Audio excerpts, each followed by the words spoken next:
So back to what I was saying. What I was saying. What's up, friends, family, and fans? It's your boy, Stost. I'm just kidding. I'm sorry. Yo, it's fun. So he came in here with this medium T-shirt on. He's been flexing all with day. The medium. It makes it look like you're more built than you are. You've been hitting what you been doing 6 days a week? Heck no. Heck no. Not 6 days a week. I'm at 4 days a week and I'm good. Okay. But they're 2 days. Okay. They are 2 days. They are 2 days. The Kobe Bryant regimen. But yo, welcome to Life on Podcast. This is Life where we listen and inspire friends in entertainment. And we just doing entertainment today and everywhere. But entertainment today. And everywhere. But everywhere. But entertainment today. But everywhere. Again, I'm your boy Stone Stafford, and of course, riding with my ride or die, my co-pilot, my ace, my man. Humbly yours, Johnny Vaughn. Johnny Vaughn. What up, homie? Yo, I'm excited. Same. We got like new tech. We got toys. We got toys, man. So we sound good. We look. No, wait. It's not that we didn't sound good before. We sounded pretty good. We sounded, yeah. Now we sound great. I'll take that.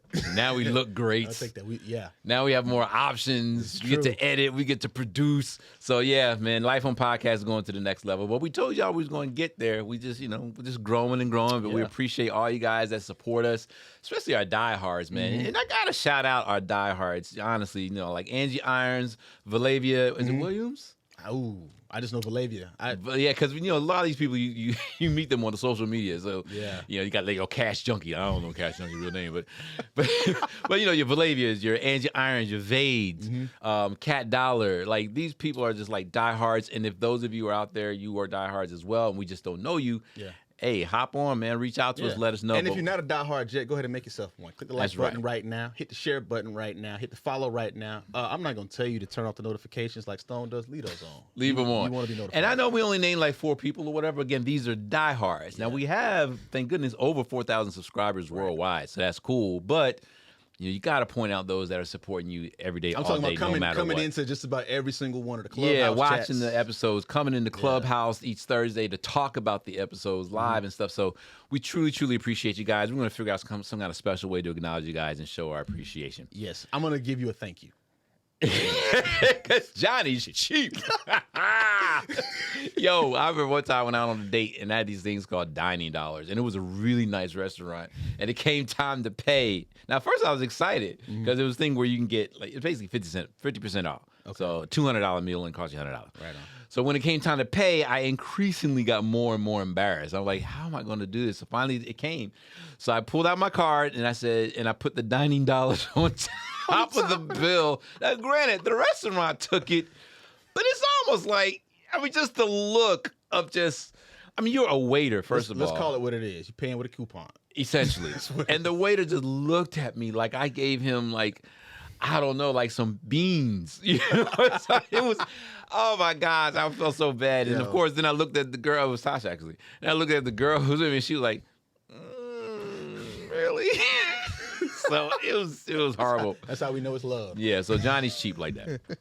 But anyway, how are you, man? How was your week? I'm good, bro. Week is, I don't want to talk about it. Week was stressful. Week was crazy. I had a client. I sent you an email talking about it. We last week's episode when we were talking about labels and leadership. I got put into a situation. Well, I guess that means we'll be putting this episode out next week. This is going out. Now that we dated it. This day is Monday. This is what's happening.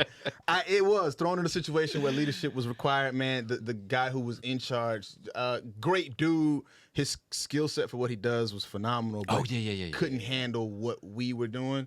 So I ended up having to handle what I was taking care of and then kind of put the whole event on my back at the same time. And it was just exhausting. So, all right. So let me interject here. Mm-hmm. Did he put the whole event on your back? No, or did you see there was a need and you stepped in? Like I just said, I had to put the event on my back. I thought you said he did. No, we got to a point where I realized, if I don't do this, this is going to crash and burn. And at the end of the day, it affects me and the whole team. If you guys listened to that leadership podcast, I think it was episode 102. I think so. Johnny hates taking the leadership role. I don't like being a leader. Even though he can do it, he hates doing it. So That wasn't. He didn't feel good about that. I'm cool with being a part of the team when I can go out and say, yo, that grossed a lot of money. I worked on that. And then I can go about my business. I don't need my name all.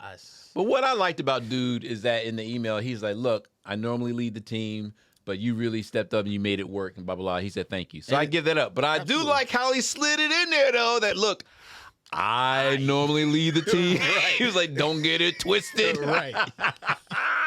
So happy that was hilarious. Happy that particular event is a wrap. Today being my day off, and then heading out again to the next one. So nice. It was stressful. It was tiring. It was exhausting. It was physically brutal, but it turned out good. Dope. And we had a good show. So yeah. Well, good for you, man. Good for you. So I'm looking forward to Wednesday coming up. Wednesday. Yeah, because actually I go to the movies. Okay. Wednesday in the afternoon, like the first show. Dig it. Because there's no one in the theater. Right. So with the whole COVID thing, of course, that just works out beautifully. Sure. And I used to be a big thing about not going to the movies by myself. Because I don't know, I just felt like a loser. If I'm going to put it out there. Like I used to feel like a loser. But when I went, and it was nice. Mm-hmm. It was just nice. I said, I need to do this. So every week, that's what I do. I'll go to the movies by myself, and no one's in there, and I can crunch as loud as I told you about the time I went to go see that one movie. What was it? Where you couldn't talk. Like the whole movie, they couldn't talk because the monsters had the big ears, and they can hear. Was it Silent Place? Quiet Place. Quiet Place. I never told you that? No. I What went was to- that? Emma? Who's that in that movie? I don't know. Don't care. I just went to go see Quiet Place, and there was like two other people in the theater. Uh-huh. So I sit up. They were down close. I sit back where I like to sit, right in the middle, and I have my nachos. Because for me, it's either the popcorn or the nachos. So got my nachos. I'm sitting down. Now, this is with AMC where you choose your seats. Right. Very important point. I chose my seat. I'm sitting down ready for the movie to start. In comes a lady walking in. So now there's 4 of us in the theater, in the whole theater. Okay. I'm like, okay, she's coming in. She walks up. I was like, oh, she's probably going to sit in front of me. Keeps walking. Oh, she's probably going to sit behind me. Walks into my row. Oh, okay, well, she's in my row, whatever. And keeps walking towards me. Bruh, this woman sat in the chair right next to me. You sat in her seat. That's what happened. No, because you have assigned No. seats, and I was in my assigned seat. I had it on my app to prove it. Uh-huh. She sat right next to me. Now, I'm like, when you're on the app, it shows you the seats that are occupied and the seats that are empty. Yeah. Why did you pick a seat? It's not like she knew a dude was there. So why would you pick that seat? Unless she didn't sit in the seat that she chose. No, I have a reasoning that's What? probably behind this. Because if this is because I do the same thing. I usually go on Tuesdays or Thursdays, and I go to Studio Movie Grill. Same deal. You get to pick the seats. Uh-huh. But there is a sweet spot in those theaters where acoustically it's perfect. and you got Granted, the and best I was picture. in the And middle. I'm assuming you I were was in the there. middle, and she was having the same. So that's But I not bet you right that's- next to somebody you don't know. Probably not, but I'm telling you that's what she did. I know that's what it has. Some people don't have that same quirky thing as some of us. Some people Man. don't respect personal space. Yes, and so she comes, she's sitting next to me, and I was like, "What the heck?" And I look at her, and of course I'm still nice. I'm like, eh. I give her that little smile, that little, Yeah. kind of like I'm smiling at you, but I hate you right But now. what are you doing right now? Right, Yeah. exactly. So she looks, she goes, "Hi, hello." I was like, "Oh my gosh." So we're sitting there, and again, the movie's called A Quiet Place. I just kind of knew the general synopsis of it. The movie is starting now, and this is how quiet it was. That's how silent it was going in. So we're like 2 minutes into the movie, 4 minutes, and 2 and 4 minutes is a long That's time forever to be. was quiet. And there's still this dead silence. So now I'm looking at my nachos. I'm looking at the screen. I'm looking at my nachos. I'm like, and then I kind of, out of my peripheral, kind of glance at her. And I'm like, how am I going to do this? How am I going to eat my nachos? Because I don't want to be that guy. So I said, you know what? You sat next to me. So still being Mr. Considerate, I took a nacho. I dipped it in my nacho cheese. And I put the chips slowly in my mouth. And I closed my mouth to do the soft little crunch. No. Normally it comes off like, but in that theater that night, it's a crunch, crunch. I'm like, oh my God. Now, okay. Now, did it serendipitously happen at the first action moment of the movie, though? No, because it took forever for the first action moment to happen. If you haven't seen that movie, the first few moments of the first one, they're in a store. And the very first action thing that happens is their son gets grabbed by one of those things and gets eaten. Yeah, and So that's is that way into the movie, though. That It's didn't- way into the movie. Remember, because his truck made a noise. I just wanted to see. No, if you it timed wasn't. It was perfectly nowhere with near that. So anyway, so I'm just crunching. I'm looking over. I feel like I'm destroying her movie, and I'm like, gosh, this is ridiculous. Anyway, I thoroughly just did. I couldn't enjoy the movie. Long story short, but I said all that to say, Yeah, where were we going with that? I can't wait to go back to the movies way. on Wednesday. Okay. So I'm going back to the movie on Wednesday. To go see. Black Widow came out. You haven't seen Black Widow yet I haven't seen it in the in the theater. theater. Okay, but you have seen it. I saw it. See, I hadn't decided. I've seen it, but I haven't decided what I'm going to go It was see in the theater. really, really good. Yes, it is. So I went to see it in the theater. Yeah. And I was reading something, though, where Scarlett Johansson, you are such a poser. a poser? I just had to see. When you see the movie, you'll know what that comes from. Her sister calls her that in the Well, movie. watch your mouth when speaking about the Scarlett Johansson. I'm just, hey, she's a poser, man. But I'm not going to go anywhere with that. So anyway, so it was great. She did an amazing job. did. It was an amazing movie. I loved it. But there was an article in there where she's suing Disney. Yeah. You saw that? Yeah, well, dude, that was like breaking news when it happened, because what happened when they announced it was coming out, I think originally it was supposed to be in theaters, and then Disney flipped the script and were like, Yep. we're gonna release it on streaming platforms, and she was like, yo, whoa. I think, was it simultaneously?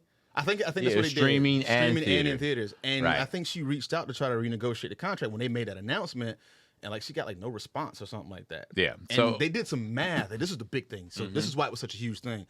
I think she got 22 mil for the movie, something like that. Yeah, like 20 mil. But by them releasing, Which is a lot of money, it granted. is. But I Granted, mean, but go this ahead. is a Marvel film. We know what those movies are grossing, and I think the number that came out with them releasing it like that, it was going to cost her another $50 million. And Right. she was just like, "Yo, She was like, I'm not trying to leave 50 mil on the table. we need to wrap." And the thing is, her contract stated that it was supposed to be an in-theater release Right. only, I believe. Yes. So, and in that you get bonuses, right? When the box office scores reach certain numbers, you get a bonus. And so she had all this potential. And trust me, with Black Widow, it was probably going to hit those numbers. No question. So she had millions of dollars to look forward to. But by them putting it on streaming, this obviously keeps tons of people out of the theaters. Right. So now these numbers can't be hit. It's almost like, well, obviously in football, right? And wide receivers, once they reach certain yeah, they got benchmarks, escalators all the certain time. numbers, like you get bonuses, blah blah blah. Exactly. I mean, even sometimes in your deals, and even in publishing deals, when you reach certain things, get certain releases, recoup certain amount, whatever, you get bumps and you get bonuses. So that just goes throughout entertainment. Those are things that are usually worked in your contracts. So with her, this is what she had, but she felt like she was going to miss all this money, so she sued them for breach of contract. Yes. These guys try to blame it on COVID. And they didn't even try to blame it on COVID. They tried to say that she's being super irresponsible and insensitive, wanting people to go out to the theaters to watch the movie and not thinking of the tragedy that could. Man, if that sounded like the biggest BS, That's man. legalese to the nth Oh my degree. God! That's what Trust that me, was. Disney does not care That mouse about y'all staying home. None. The only reason we want you to stay home so you can stream. Yeah. You know what I mean? So that can boost their stock If prices. they cared, Disneyland and Disney World would not be wide open Oh, right now. so say it again. Bro. What did Pinky say? Say it again. Say it again. Say it again. That's right. You hear that, Disney? If you cared so much, you would shut down your parks. Hey. So, oh my gosh. I need to text that argument to Scarlett Johansson's. They got it. No, don't even need you. lawyers.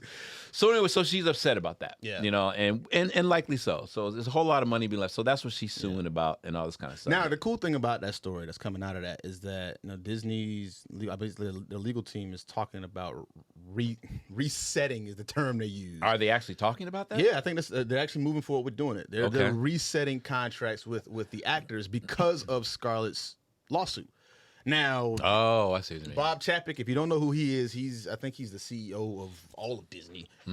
He applauds the deals, obviously, because it keeps money in the company's pockets. Sure. This resetting is going to more than likely guarantee that the artists and the actors and the performers are going to get a percentage long term from the streaming numbers and not just from the money from the box. Okay, that's what I was going to say. So they're resetting them, but since she's already suing them, they're probably not going to renegotiate hers I have a feeling there's gonna be a settlement because, like, as it stands right now, like Disney and Scarlett have like cut ties. Like, she had like 2 other projects in the works with them right now. It's like all of that stuff's been squashed.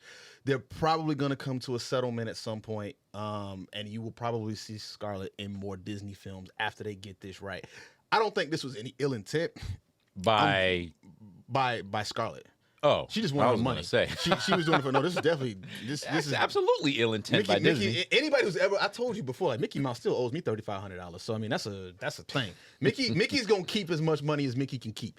But I think that's right. Your radio station, are they owned by Disney? No. No, we're not ABC. This was an outside production. Oh, okay.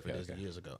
But I think that what this is gonna do is it's gonna open the doorway to make sure that negotiations are fair as we move deeper and deeper into what new broadcast and new streaming is. All right. Netflix just won was it 14 Emmys or something? Okay. Streaming is what it is now. Right. Talent is going to be making a large percentage of the revenue from streaming services now, and these contracts need to reflect that. Scarlett's deal was done way before this stuff was actually right, and that's the whole thing. Is her whole point is I don't have any invested interest in the streaming income, right? Which is what she would prefer if they were going to do something like that, but she never had that opportunity because that's not. As far as we know, that's not dictated in her contract. And I can guarantee you too, this just goes without saying because Scarlett's smart. Scarlett is a brilliant woman. If you've ever beautiful and smart. Wow. I have no idea how Colin Jost landed her, but that's a whole nother. I love you, Colin. You're a dope comedian, but how you married Scarlett Johansson, I have no idea. I don't know. My shots fired, dude. You outkicked your coverage on that one, bro. Shots fired. Hey, man, this dude is on Saturday Night Live with Michael Che every weekend doing Weekend Update, which is a segment that I love. So I mean, he's one of my favorites. He obviously makes her laugh. He entertains her. Yes, I'm sure. That's pretty much how I got every girlfriend I got. It wasn't the looks, baby. I can tell you that That'd right be now. funny, yeah. But I guarantee you that whatever the settlement comes to and whatever the new deal is going to be, it's going to have a blueprint for long-term back-end revenue. Right. Kind of like what we saw with Robert Downey Jr. When Robert came in, the first Iron Man movie, they always talk about Marvel and Disney took a chance on Robert, and I think he only got $10 million for the first one. Mm-hmm. But when he negotiated the deal, he negotiated back-end points, and the details of that are still secret. Like, nobody knows what it is. But by the time they got to the first Avengers movie, which I think was like movie number 3 for him, he was sitting at $75 million. Right. So 10 for the first 2 Iron Man movies, and then out of nowhere, 40, 50, 60 million. Just, and it's like, yo, what is Robert doing? He structured his deals to make sure that he got a percentage on the back end from those box office numbers, and for DVD sales, Blu-ray sales, when it gets run on television, all of that. And I guarantee you, Scarlett's going to set it up to where it happens in streaming as well. Y'all, that's that short money versus long money mentality. And we're going to get in that a little bit because there's a certain class of folks who focus too much on the short money. Mm-hmm. And we're going to break that down what that is. But, I mean, it's even gone all the way back to Ray Charles when he fought to get his master's and got his master's. And I think he was the first one to do that. He understood short money versus long money. Mm-hmm. And, there's a whole thing of understanding your value, but we won't get into that because some of y'all think y'all more valuable than you actually are. But that's a personal thing. Everybody can't be a cash and we ain't gonna right. So we ain't gonna get into that. Don't get me wrong. Your mom loves you, God loves you, Jesus loves you, all that kind of crap. We love you. Y'all think we love you, but some of y'all ain't quite at that value level you keep thinking you are. But I digress. But he did that, and ever since then, certain people have been learning that. Ice Cube learned that early. Yeah. Him and Dre learned that early. If you watch Straight Outta Compton, you'll see those scenes where they came to realize that, hey, wait a minute, something ain't right. Mm-hmm. Beyonce just did it not too long ago when she had she was offered $6 million to perform at an event for Uber. That's been a few years now, but it was a few years. I mean, but she turned that down in turn for ownership of stock in the company. And this was before Uber went public. Yeah, they weren't even public. So she may hand over fist over that. So people are wising up to that. Yeah. But we all need to wise up to that. And as a music publisher or just being in music, I see all the time on the labels, actually on the publishing side, I think there's a thing called advance. And for some reason, we just do everything we can to get the biggest advance that we can get. Mm-hmm. And you guys, if you've ever heard anything I've ever said over the years, I tell you all the time, the advance is a loan. Now, what makes it maybe different from a bank loan is, okay, if you don't repay it back, Yeah, they're not going to take you to court. They're not going to like repossess your house and all this kind of stuff. It's just that you don't own that copyright until they pay you back, you get it back, which could take forever, and you might not do it even on the day you die. But so that's why I don't know if that's why we're all so big on getting that producer advance and the songwriter advance. But to me, there's a small part of me that somewhat feels you don't have the full confidence that you're going to blow and make it. Even though you can't guarantee it, no one can. But there has to be something in you that has that whole, well, let me get this money just in case type of thing, because I might not see this kind of money again. Yeah. There has to be some part of you that thinks that, has that little bit of that poverty mentality. Otherwise, you wouldn't fight so much to get such a big advance, knowing that as the money comes in, that 50, 60, 100 grand you got up front, you're not going to see that. You caught up with me. I caught up with you. I was about to be like, no, dude, that's not it. No, what it is that you've never seen that money before, and it's like, yo, I have never been able to take care of myself or my family like this. If I can do it this way now, let me get that out the gate. We'll worry about everything. I think it's, and then when you said poverty mentality, I think that's more so really, really what it was. I was having a conversation with one of my coworkers, Shay Love. Follow her. That's my homie. Oh, Shay. Yeah. I don't know her, but go ahead. Being Shay Love. What's up, Shay? She's one of our Kiss 104.1 air talent. She leads into me. And she created something that's phenomenal for the station. She does this thing called Sunday Vibes on Instagram Live at 2:25 every Sunday. I like her already. Live streaming interviews with some of your favorite throwback artists, your favorite movie stars. And she just started as a thing because she was bored in the studio. She just needed something to do. And when she kicked it off, it hit. Like, she had like 2,000 followers. Okay. And then I think she had Anthony Hamilton on, and then she had Music Soul Child on, and they both streamed both. And within 14 days, she went from 2,000 followers to 34,000 followers. And when she saw it happen, she asked me, like, as we were doing our transition, our handoff, she said, Johnny, okay, so I've created this thing that's obviously a thing for the station. What do I do to make it benefit me? Because, like, right now, I'm doing it, and it's my name's on it, my face is on it, but, like, the station, I said, well, the first thing you need to do is trademark Sunday Vibes with Instagram Live at 2:25. Do that first, and every iteration of that name so you own it. Then come back to Cox and say, hey, I'm bringing you this many streams. I know y'all are selling this. I need a percentage of those sales. Because now she's bringing value to the radio station for something that she created. Now, one thing that a lot of people don't know in broadcast is that a lot of times, especially if you're just a producer, if you create something, the company owns it. Right. It's almost a work for hire type of situation. I've been fortunate enough to where I've been able to maintain some of the ownership of some of the bits and some of the features that I've created over my career. But CBS, now Intercom, owns a lot of stuff that I have created because my contract sucked at the time. And I will never get paid for any of that stuff. And I still get to hear it on the Odyssey app all the time. They're running some of my features. And I'm like, man, I created that in 2010, and they just recycle it. And when they own it, they move it across the country. They put it in all of their other platforms, and there's nothing I can do about that. I can't renegotiate that or anything. So in the beginning, having that long-term mindset about how to capitalize on it, not only just right now, but how to make sure it remains beneficial just in case it has longevity, is how you have to start thinking. And having that poverty mindset keeps you in the right now as opposed to thinking about the long money aspect. Yeah, I mean, the takeaway of what you're hearing us say right here is immediate gratification versus having patience. Right. You know, I like how Mase did it. He has a song called I think it was a bad, bad, bad, bad boy. You remember? You make me feel so good. I think it's called Feel So Good. But he has a line in there, I think it's the last line of the second verse, where he goes, I can't understand the language of people with short money. Yeah. You know what I mean? And that was a great line, but people don't understand what he was saying. You know what I mean? You have I did a post recently, and it was from Growing Investor. I'm going to shout them out. You know, I'm going to start giving people their props. Growing Investor on Instagram. And it says, I use my money to make money. You use your money to look like you got more money. Yeah. He said, we are not the same. Yo, that, bam, mic drop. But that's how we as a culture, and I'm going to go ahead and say that, and look, we're not the only ones in the world that do it, but I know we as a culture, we tend to think that whole short money thing, short money is now money. Short money is instant gratification. You know, what makes me feel good now? What makes me be able to buy this now? And we don't, matter of fact, one of my Stone Stafford Experience tours, which I was putting together before COVID hit, one of them is called Now or Later. You guys remember that, Candy? I do. Now or Later. I don't remember it, but Oh, got some in my pocket. Hey, bro, $9 on my joint. One of them's called now later. Yeah. And the reason is what you do now is what you will reap later. Absolutely. And that goes for what you do and what you don't do. What you don't do now is what you'll reap later, which of course is nothing. Yeah. Right?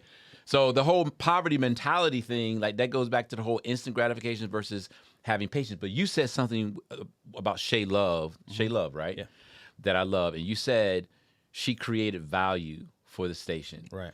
You want to create value wherever you go. The problem is we go into a situation of, well, what needs do I have that needs to be met that the station or wherever it is you're going to or that person can meet for me? Yeah. And then you might get a little grown and be like, well, no, actually, let me meet their need, because in turn, if I meet their need, it'll meet mine. Right. Now, that's cool and that's fair. And I'm all for that. That's symbiosis at that point. But if you truly have a heart where I want to create value, you're not even in the picture. Right. It's totally of what can you get out of me. But what you have to have faith and confidence in, whether you want to call it faith, whether you want to call it God, whether you want to call it universe, is that will come back to you. I'm not saying it might. I'm not saying there's a chance. That is just how the law of the universe works. It will come back to you. The problem is we try to dictate how it's going to come back to us, which is usually how we'll miss it and don't appreciate it. Yeah. But that's a whole other podcast. Well, we've hit on that. We have a little bit. But Shay was so good with that. And that's, if you guys walk away from that, try to create value wherever you go. The thing you want to keep in mind is that in some capacity, if you're doing a job, you're creating value in some way. You aren't focused on hopefully maximizing what it is. Because some of y'all, just because y'all got a job, y'all ain't creating no value. I ain't gonna name names. I ain't gonna name positions or companies. Even if you count as an expense to the company, it's still creating value to the Because company. a tax write-off, I don't want that kind of value. I don't want that. Don't want that. Most CEOs and owners don't want that kind of value. They don't want that. But go ahead. No, that's it. One thing that I think is real important is mentorships. And one person I always touch on is Ryan Leslie, because I've been open to saying I've never really had a mentor. Same. I've if I had one regret, if you will. Yes. I've mentored a lot of different people, but I haven't had like a mentor for me. Hopefully I'm not too old. Personal for that in yet. the flesh. Right. Because I had a lot of... It pulled from different places. Like someone you can call and like, yo, this is what I'm doing. You've done this. Like, let's rap. Right. Ryan Leslie had a mentor, and he had a conversation with him. Like he invested in Apple, like $100K in Apple, and he was gonna sell the stock. He was gonna cash out. I think it had ballooned to like $300K or something like that. And he was like, man, I want to cash out. I'm gonna get out. I'm gonna get my mom something nice. And his mentor told him, I tell you what, you can cash out. Me and you will shake hands. We'll never talk again. Or hold on to that investment. Find another way to get something nice for your mama, and let's talk again later. Okay. That investment is worth $16 million now. There you go. That's what's up. Because of one, he had a conversation with someone who was able to tell him, you're looking too short term right now. You're looking at your mom's happiness today. A few years from now, I mean, what can he do for his mom now with $16 million that he could have, wouldn't be able to dream about with $300K on just that one thing? And that changed his whole mindset with stuff. He had another incident. If anybody followed Ryan's career at all, he lost a laptop some years back. He had one stolen. And he put like a reward of like $2 million. He just wanted the laptop back. $2 million if he can get the laptop back. $2 million? Or was it $1 million? I think it was $1 million for the get back. Still. He got the laptop back and then got sued for the reward money. And the government froze $2 million worth of his money. Wow. And he was like, yo, dude, this is crazy. Like, I don't ever want a government to be able to lock my cash up like this. And that's when he found out about Bitcoin. So in 2011, 10 or 11, Ryan Leslie started having clients. And this is when he was hot. Like he just come off of Cassie, still doing a bunch. I don't think him and Diddy had fallen out yet. Like he was still popping musically. And he said, pay me in Bitcoin. He started accepting Bitcoin as payment for production and writing in 2010 or 2011. And rumor has it, those payments are worth upwards of $30 million. That's crazy, man. Because he had the foresight to say, yo, I don't want someone to have the ability to freeze up my money. I want my money in a medium where only I can control it, which blockchain is what that is.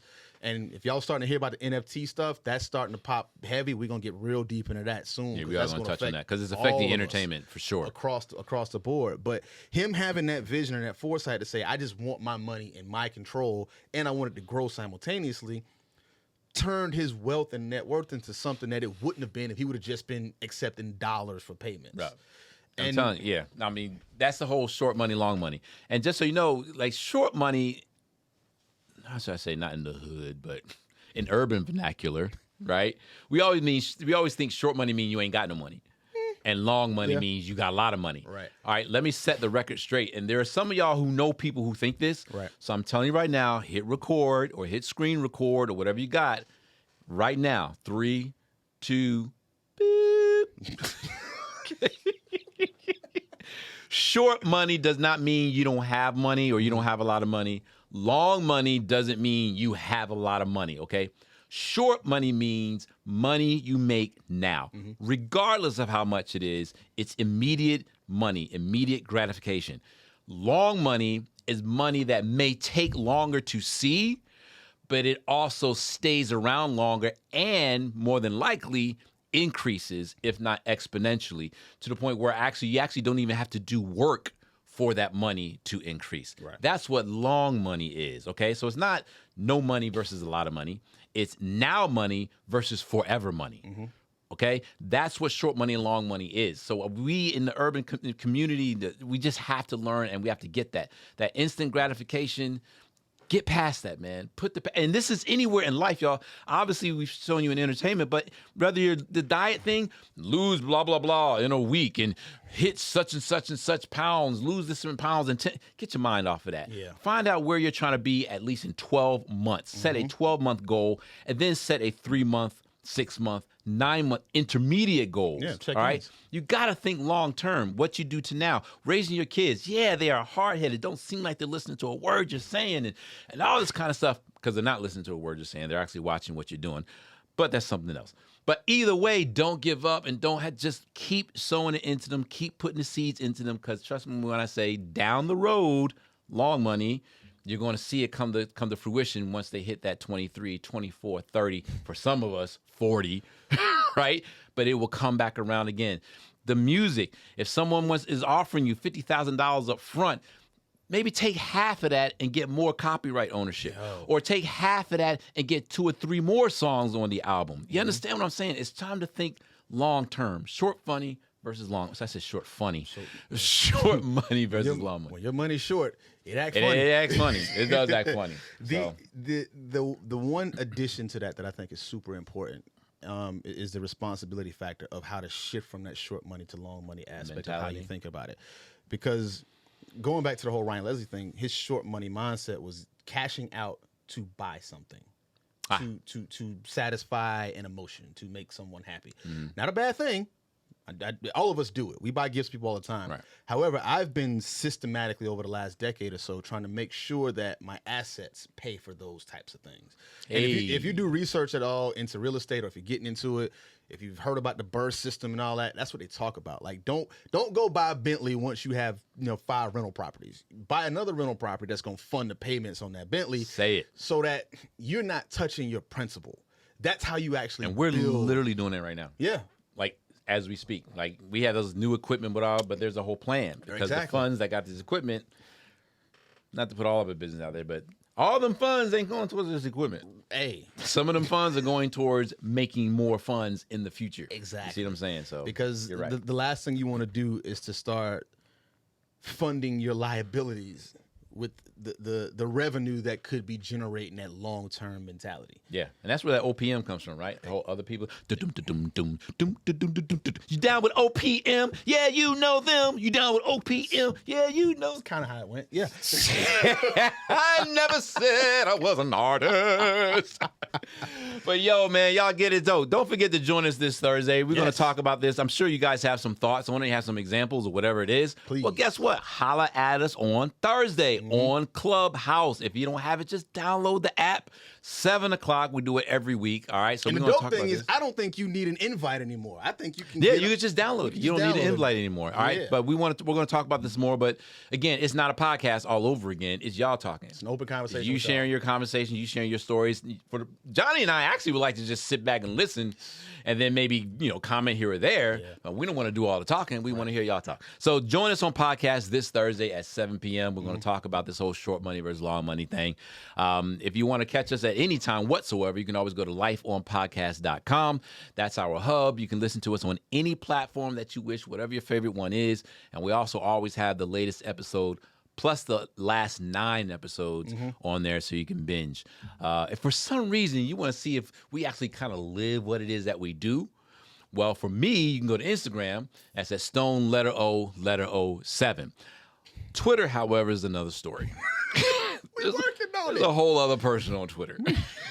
That's Stone 007. I've been trying to find that person too. Can't track him down. IP addresses be bouncing around everywhere. Just Johnny Vaughn, JUSTJONYVAN. I comment and comment back when y'all talk to me. So holla at your boy. Yeah, man. Don't forget to like us, please. Hit like, hit subscribe, share, and tell a friend. Literally, that's the biggest, most valuable thing you can do is to tell a friend, like, yo, you need to check out this podcast. It's pretty dope. And let them decide if they like it or not. Again, this is Life on Podcast, where we listen and inspire friends and entertainment. We appreciate y'all. We out. Love you. Peace. So back to what I was saying. What I was saying.